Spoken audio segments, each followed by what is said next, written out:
This will be a day long remembered.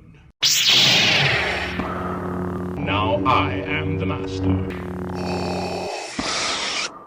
Welcome to another episode of Legends and Theories. And welcome to my review of the Lego Mandalorian's N-1 Starfighter. This is a set based off of, although it is based off the book of Boba Fett, it is also from the Mandalorian Season 3 and beyond, since this is a new ship. And this is one of the sets that I did want to get, but I didn't enjoy liking it as much once I built it. I will talk about some of the problems I have with it when I start looking at it, and let's go straight into it with the minifigures. The first and least important is this BD droid.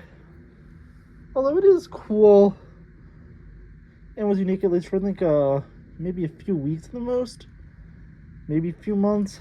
We did get BD1 last year, and this really only serves a purpose if you want to have another BD droid, or I'm gonna have BD1 in a different color since you can't change his skin color a bunch. Yeah, that figure, it's a nice inclusion, but nothing super special. The second is Grogu. Exact same Grogu figure you can get in a bunch of other sets. And Grogu is, it's a fine inclusion. The third is Pelimoto. Yeah, that's a cool and unique figure to have. She has a more neutral expression on one side and more of a smile on the other, with a Batman utility belt on. And I think that she does look cool, but is my favorite. The best one from this, at least at the time, this figure has appeared in a few other sets with the update and has a new updated helmet printing for this year, is Din Djarin with the head print. And besides that, he's the exact same figure. He's gonna have a neutral expression, no back head printing. Yeah, I kind of wish it included some hair for him, but still, it's a good enough figure. Now that we've looked at the figures, we can go now and look at the only build of this. And I think the build of it overall is good. My main problem is mainly with the play feature of the stud shooter they add in. I think that area looks really bad. I actually did lose at least the laser element in there, because this is very easy to knock out. I think this section specifically just doesn't look too good. I might modify mine slightly so that isn't anymore stud shooter, but is just a normal piece. And that's my biggest complaint about this, and what I don't like about it. But besides that, the ship looks really good. It does look cool to have parts of the original N-1 Starfighter with the yellow and some of the more silver designs be shown. This engine's also kind of loose, just being connected like that, but it does look cool there. You do have room in it, and you can look around with it. The tail looks pretty cool, how it's kind of stripped down. And there's also this small little storage compartment. Oh, the other problem is the Darksaber is garbage in this. I really want to get one of the new sets so I can get the new Darksaber. And you can take the Darksaber and jetpack from Din, place this back on, and look at the cockpit. There's a small little display screen, which looks pretty accurate to the show, at least based on my memory. You could place Din inside and close the cockpit.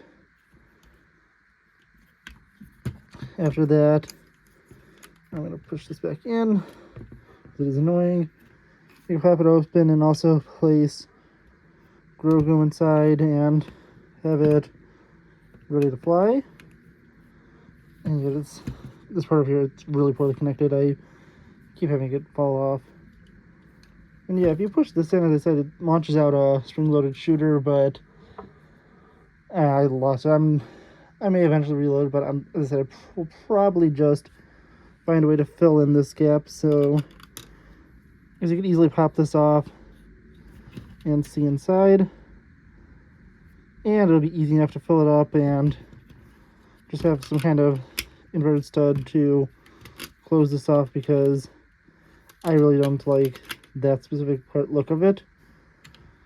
But yeah, besides that, the set does look really cool, and also besides that falling off all the time, the engines look cool, and there's some really nice little details with it. I like that about it, and I like the shape of it and everything. Just my main problem is this shooter just looks really bad, and so does the fact that this keeps falling off. Also the fact that this looks a little odd with just exposed stud colors that don't really fit in. But yeah, besides that, I really do like this. I think they did a good job with it.